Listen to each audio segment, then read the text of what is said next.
नमस्ते, मैं आपके लिए एक खास वीडियो लेकर आई हूँ। अगर आप बाइबल, आस्था और आध्यात्मिकता को गहराई से समझना चाहते हैं तो यह वीडियो पूरा जरूर देखें। चलिए शुरुआत करते हैं। अगर मैं कहूँ कि कुछ दिनों का ना खाना आपकी आध्यात्मिक शक्ति बदल सकता है, क्या आप मानेंगे? आज हम जानेंगे बाइबल के वे उपवास जो सबसे कठिन माने जाते हैं और उनका असली मतलब क्या है। सबसे पहले उपवास के प्रकार समझ लीजिए। पूर्ण उपवास बिल्कुल कुछ नहीं खाना, कुछ उदाहरणों में पानी भी नहीं पीना। आंशिक उपवास केवल सब्जियां, फल और पानी, मांस, शराब और स्वादिष्ट चीजें त्याग दी जाती हैं। सुबह से शाम तक का उपवास, सुबह से शाम तक न खाना, रात में भोजन संभव। सामूहिक सार्वजनिक उपवास, पूरा समुदाय एक साथ उपवास रखता है, आमतौर पर संकट या अनुनय के समय। लंबा उपवास जैसे 21 दिन या 40 दिन गहन प्रार्थना, प्रायश्चित या दर्शन के लिए रखा जाता है।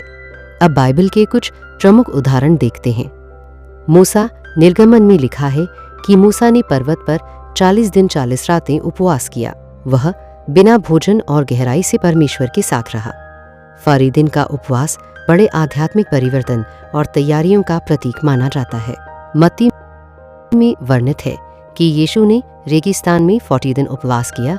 उसी समय उन्हें परीक्षा का सामना करना पड़ा। यह आत्मिक परीक्षा और परमेश्वर की तैयारी दोनों थी। एस्तर, जब बड़ा संकट आया तो एस्तर ने अपने लोगों के लिए 3 दिन रात उपवास और प्रार्थना का आदेश दिया। यह एक सामूहिक, तात्कालिक और गंभीर अनुनय था जिससे सामूहिक उद्धार की दिशा मिली। दानियल अध्याय 10 में वह लगभग 3 हफ्ते यानी 21 दिन तक शोक और प्रार्थना में लगा रहा। उसने स्वादिष्ट भोजन, तेल और शौक त्याग दिए।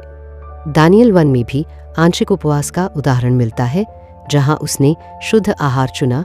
दानियल का उपवास रहस्योद्घाटन और आत्मिक तैयारी दोनों का मिश्रण था। यम किपर यहूदी परंपरा में प्रतिवर्ष एक निर्धारित 24 घंटे का गंभीर उपवास होता है। यह पश्चाताप और सामुदायिक पवित्रता के लिए होता है और बहुत गंभीर माना जाता है। तो किसे हम सबसे कठिन कहेंगे? आइए इसे 3 मानदंडों से देखें। शरीर पर प्रभाव, मानसिक आध्यात्मिक तीव्रता और उद्देश्य की गंभीरता। आइए इसे 3 मानदंडों से देखें। शरीर पर प्रभाव, मानसिक आध्यात्मिक तीव्रता और उद्देश्य की गंभीरता। अगर शारीरिक कठिनाई को देखें तो 40 दिन वाले पूर्ण उपवास सबसे कठिन माने जा सकते हैं। ऐसे उपवास लंबे समय तक खाने पीने की पूरी अनुपस्थिति दिखाते हैं। हालांकि यह समझना जरूरी है कि बिना पानी के जीवित रहना बहुत सीमित समय के लिए संभव है। इसलिए इन वर्णनों की व्याख्या सतर्कता से करनी चाहिए।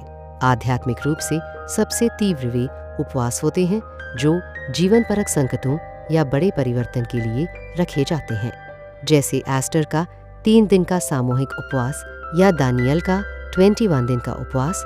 इनमें मानसिक और आत्मिक संघर्ष सबसे ज्यादा होता है। एक व्यवहारिक और संतुलित विकल्प दानियल शैली का आंशिक उपवास है। यह शरीर को संभाले रखते हुए आत्मा को केंद्रित करने में मदद करता है, इसलिए आधुनिक विश्वासियों में यह लोकप्रिय और सुरक्षित माना जाता है। इसलिए निष्कर्ष यह है कि सबसे मजबूत का अर्थ 2 तरह से लिया जा सकता है। यदि आप शारीरिक कठिनाई पूछते हैं तो 40 दिन के पूर्ण उपवास सबसे कठिन है, पर यदि आप आध्यात्मिक प्रभाव और शक्ति की बात करते हैं तो वह उपवास सबसे मजबूत होगा जिसमें सच्ची निष्ठा, पश्चाताप और गहरी प्रार्थना हो, चाहे वह 3 दिन का हो या 21 दिन का। इन उपवासों का असली अर्थ केवल भूख सहना नहीं है। असली मूल्य है परमेश्वर पर निर्भरता, नम्रता और पश्चाताप, साफ और केंद्रित प्रार्थना, आध्यात्मिक खुलासे और आत्म अनुशासन।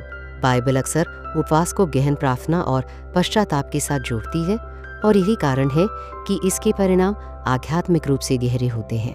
एक जरूरी चेतावनी, कोई भी लंबा या पानी रहित उपवास करने से पहले डॉक्टर से सलाह जरूर लें। विशेष ध्यान रखें, गर्भवती महिलाएं, बच्चे, बुजुर्ग और जिनका स्वास्थ्य संवेदनशील है उन्हें अत्यधिक उपवास नहीं करना चाहिए। कुछ व्यावहारिक सुझाव जो सुरक्षित और लाभकारी हैं। दानियल शैली के आंशिक उपवास से शुरुआत करें।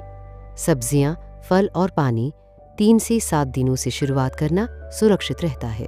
पर्याप्त पानी पिएं।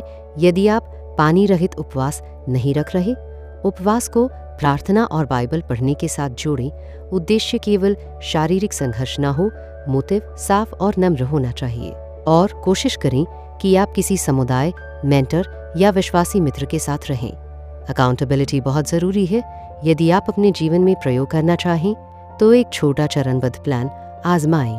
पहले 3 दिन दानियल शैली, फिर आवश्यकता और स्वास्थ्य के अनुसार 21 दिन या सामूहिक प्रार्थना चैलेंज पर विचार करें। याद रखें, बड़ा ब्रेक थ्रू अक्सर सामूहिक उपवास और सच्ची प्रार्थना में मिलता है।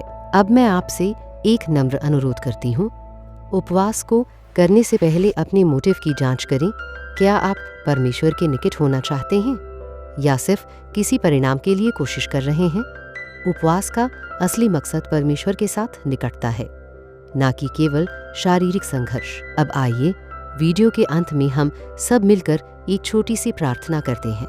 हे स्वर्गीय पिता, हम आपका धन्यवाद करते हैं कि आपने हमें उपवास और प्रार्थना के द्वारा आपके और करीब आने का मार्ग दिया। प्रभु, हमें शारीरिक शक्ति दें ताकि हम संयम रख सकें। हमें आत्मिक शक्ति दें ताकि हम सच्चे मन से प्रार्थना कर सकें। हमारे मन को शुद्ध करें, हमारे पापों को क्षमा करें और हमें आपकी इच्छा के अनुसार जीवन जीना सिखाएं। प्रभु, यीशु के नाम से हम प्रार्थना करते हैं। आमीन।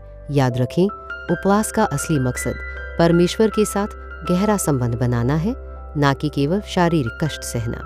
अगर आपको यह वीडियो पसंद आया हो तो लाइक करें, सब्सक्राइब करें और बेल आइकन दबाएं ताकि आपको ऐसे और आध्यात्मिक वीडियो मिलते रहें। धन्यवाद। परमेश्वर आपको आशीष दे।